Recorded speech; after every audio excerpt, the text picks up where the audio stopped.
Welcome to The Author Show, where we feature new authors and books, from fiction to self-help and everything in between. You'll find it all at theauthorshow.com. That's theauthorshow.com. And now let the show begin. Hi, this is Linda Thompson, your host for The Author Show. For those who love thrillers and conspiracies, you're really going to like our show today. Author Brian Huey introduces us to his book, Perpetual, where two different generations are involved in the same discovery. What it all boils down to is, who do you believe and who do you trust? Brian joins us today to share more about Dr. Johnson, Matthew, and Maria in Perpetual. Brian, welcome to The Author Show. Thank you for having me, Linda. Brian, will you give us a quick overview of Perpetual?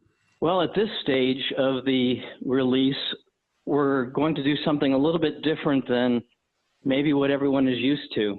You know how when you're reading a book and you get to the end and there's a cliffhanger, like with the Italian Job? You basically say, where's the answer? Where's the end? Where's the next book? Where's the next movie? In the old days, it would take years to see that. Today, everyone's watching Netflix and they're able to buzz through 20 different episodes within a week. So we thought, well, maybe this time, instead of bringing out one book and then the next book and the next book, we'll bring the whole trilogy out at one time. Well, that was a much bigger endeavor than I anticipated and took many years. So we're releasing the whole trilogy at one time. And Perpetual is about dreamers and families. It's about overcoming greed and evil, and probably the worst thing we all deal with, the status quo. So within Perpetual, you're going to find some wonderful characters that you immediately fall in love with. Most every reader that has read the first edition of Book One, they just love Matthew and they just love Maria, and follow them through everything that they go through, fighting against principalities and powers much greater than themselves. I think that sort of gives you an idea of what Perpetual is about. What served as the inspiration for your storyline in Perpetual? That's too big to try to bring out at this time. I'll try to summarize it. And you know that for me, that's going to be very difficult. When I was a young man, I was in the back of the station wagon, and Mom was in this really long line, and it was something called the oil embargo. I had no idea what that was. And then years later, I was on spring break, and I ended up in Miami. At midnight, we meet this character that describes himself as Cracker Jack, and he had a big box of Cracker Jacks in his hand. And then later on, as I got into business and ran an advertising agency and ran companies and did different things, just so many things happened that you just have to believe the quote, reality truly is stranger than fiction. So all those things kept going around and around and around, and I got pneumonia back in 1993, and I sat down with yellow pads and I just began writing the story, starting with the oil embargo, bringing in Cracker Jack. All these characters start coming together, and it developed into this massive work, manuscript, that my first editor said, you're going to have to break that down into a number of books. So I spent the next decade just breaking them down into 10 different books, and the first 3 are the trilogy. Wow. Did you write your book for any specific type of audience? I think I was writing originally for the dreamer, entrepreneur, that person that's trying to develop something new and get it out to market. It could be a book, it could be a coffee shop, it could be a new widget. And then coming up against all these different adversaries that they couldn't even possibly imagine, government agencies, or just the fact of putting the store in the wrong location. And I thought I was writing toward that audience, and the audience that I ended up with in the first book when it came out was quite diverse. My youngest being an 11-year-old who wrote me and said, I just love these characters. I don't understand the science behind it, but I'm going to have that in school next year. And then I've had someone at 90 years old saying, when are you coming out with an audiobook? I am completely into this book, but the type is too small. And I just love these responses from the readers. But I can kind of capsulize it with this book signing and reading that I did with 25 female lawyers. So I went and I basically was amazed once they all read the first book, the first edition of Perpetual, which came out 10 years ago. After they read it, they each had different ideas of who the characters were, what the themes were, what the plots were, what the real conspiracy was. Do your characters, Dr. Johnson, Matthew, and Maria, appear in all of your books? Yes and no. One of the things that I get emails about is, are you going to bring this character back? And I have to chuckle because in a lot of cases, there is no way that character is coming back, or it will be science fiction. And so I have a lot of characters, a lot of subplots. Dr. Meacher wrote one time, and he's a reader out of California, and he said, Perpetual is not for the faint of heart because there is so much going on. But with good editors, we've been able to bring it all together into a myriad of suspense and with conclusions. Very interesting. So tell me, do you think that there is any other author who may have influenced your style of writing? I can only go by what others have said because I didn't realize that I was influenced by Ludlum and Clancy and Clive Cussler and all those till people came back and said, oh, that reminds me so much of the Bourne series by Ludlum. Or one that was the greatest compliment to me that I received was that it was like Ayn Rand's Atlas Shrugged. And I thought, how could that be? And I could see where I write a lot with historical fiction.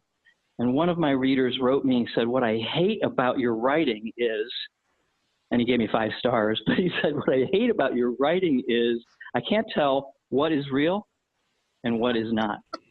That's quite a compliment. So do your characters take on traits of people you know, or are they purely imaginary? I will not answer that question on the grounds it may incriminate me. However, a lot of people ask that question, and I have a Michael Crichton answer for that.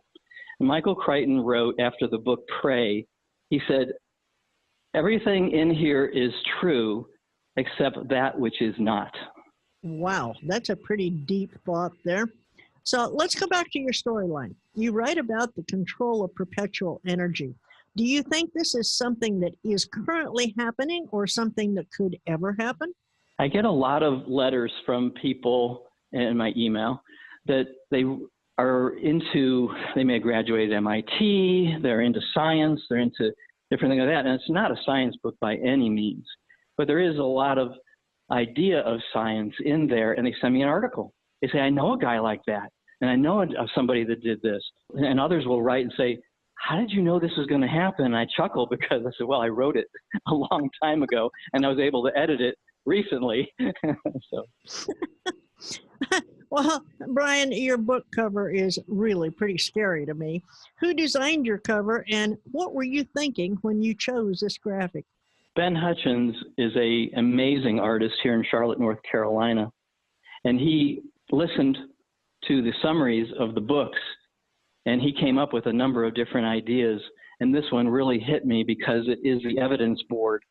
It is the idea that we don't know what's going on. There's a lot of things happening. We have it all up on the wall. And now we have to figure out what happened, who did it, and how it affects our lives. How much research is involved when you're writing a book like Perpetual? One of the many places I could have gone early on would have been history, and ended up teaching history possibly because I just love to research. So many times I will start writing and expect to maybe get 2,000 or 3,000 words down, and I'll end up with almost nothing because I realize after 3, 4, 5 hours I've been researching, for that whole amount of time. So yes, a tremendous amount of research, fact checking, making sure that A plus B equals C, or if it doesn't, why doesn't it, and trying to go back and correct that and make sure that there's a path to all of this. Yeah, a lot of research. Have you always wanted to write suspense thrillers? No, I actually was going to be that kid that jumped on a bus at 12 years old. I actually tried to do that and go to Orlando, Florida and work for Disney for free. And my English teachers in high school are absolutely laughing when they look and say, really? Because, grammar was not my thing. So I found out something that might surprise a lot of people. Editors. Oh, you have to love your editors. I didn't know about them. And so when I speak at schools, I always ask them, I say, everybody raise your hand if you really love to write a story or tell a story. Oh, all these hands go up. And then I say, okay, all those that just love grammar, and 2 hands will go up. I'll pause, and I'll say, okay, everybody look at those two because you are going to need them. That is a great analogy.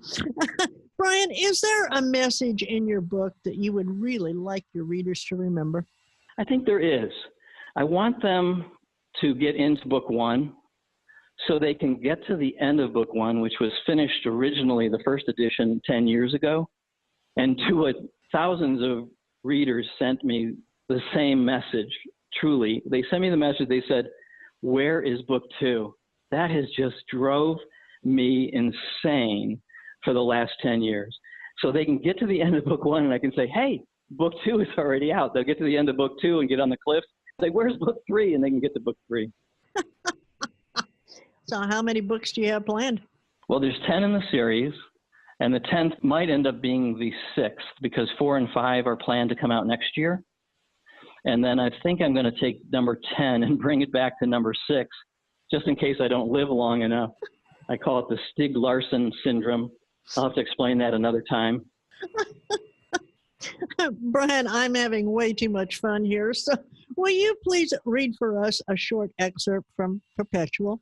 I'm going to do something a little unusual with that, Linda. I'm going to read a real short excerpt from all 3 books. And it'll show, I think, the reader how the 3 tie together like a mosaic, like someone knitting a really big Afghan, and all the different squares and parts to it. Prologue, Revelations, March 17th, 1995. Matthew Thaddeus Eaton sat in a tow truck beside Marcus, the manager of the Miami Beach Shell Station. The VW Bucks hung off the back of the truck. It was after midnight, and they could hear the faint sound of the South Beach Entertainment coming to life a few blocks away. He helped Maria into the cab, turned his attention to the man standing down the street, Crackerjack. He was a head taller than the 2 FBI agents. They talked in front of the Cuban diner where Matthew and Maria had spent the last hour mesmerized by Crackerjack's tale of intrigue. Marcus maneuvered the wrecker out of the parking lot with the VW bus in tow. Gunfire erupted. Bahar! Marcus yelled for them to get down. Matthew pushed Maria toward the floor as a bullet tore through the door. The gears ground from first to second, and more cracks of gunfire sounded. Book 2, Prologue, September 8th, 2001. I thought you were dead, Harrington said.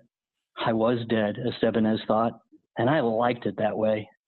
Felix Zebo Estebanez was one of the 29 unnamed fallen agents in the Book of Honor encased in the Langley CIA headquarters.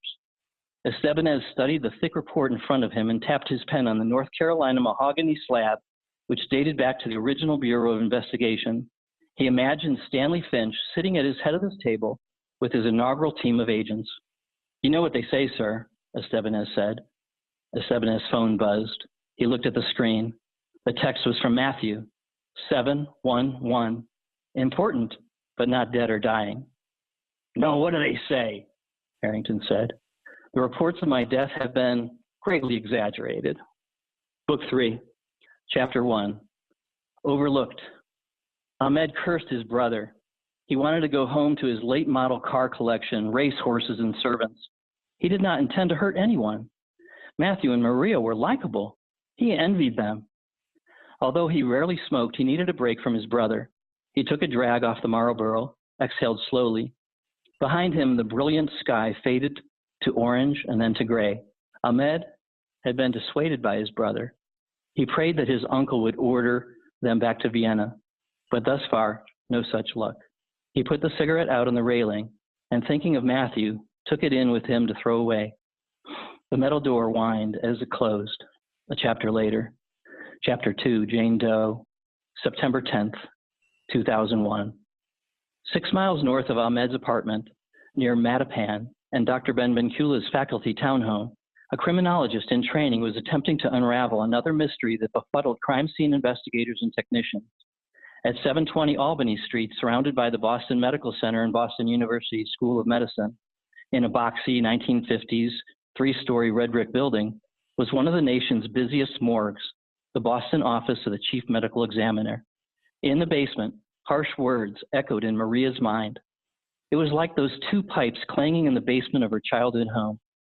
The more she tried to ignore them, the louder they screamed. She hated when they fought. Matthew and his dreams lurked like an aneurysm in her mind. Wow. So tell me, Brian, where can we learn more about you and where can we purchase Perpetual? Well, it's a two-step approach. I always get kind of caught up in my own writing sometimes. The two-step approach would be, first of all, was the family and friends release, which is happening right now, brianhuey.com. So it's just my name.com. And the second stage is slowly releasing to the whole global market.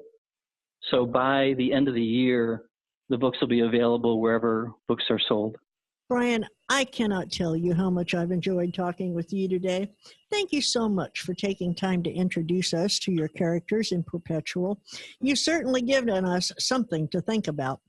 I'm eager to see what's coming next from you, and I do hope that when you publish your next book, that you'll come back and visit with us again. Thank you for having me, Linda. I remember when the first book came out in 2008, I was on the author show. It meant a lot to me, and thanks for having me. Great book with lots of action. I bought it several months ago and finally got around to reading it. The only problem now is waiting for the second book to be released. Well, that was a review I found for Brian's book 1, Perpetual, and I think it's a great incentive for you to start reading as well. And I thank you for listening. Please visit theauthorshow.com to listen to other featured authors. These interviews are available to book buyers worldwide on demand every day, 24/7. And for those who like audiobooks, please check out our audiobook store at theaudiobookmarket.com. If you have written a book and would like to be a guest on the show, visit theauthorshow.com, complete the interview request form, and we'll contact you shortly thereafter. The Author Show is a great way to market your book by getting in front of your target audience with a high-quality interview that will make a real impact. Please visit us again as we continue to bring you really great books and very interesting authors on The Author Show. Thanks for listening to The Author Show. Find out more about authors and their work at theauthorshow.com. Theauthorshow.com. Tune in next time to another great author on The Author Show.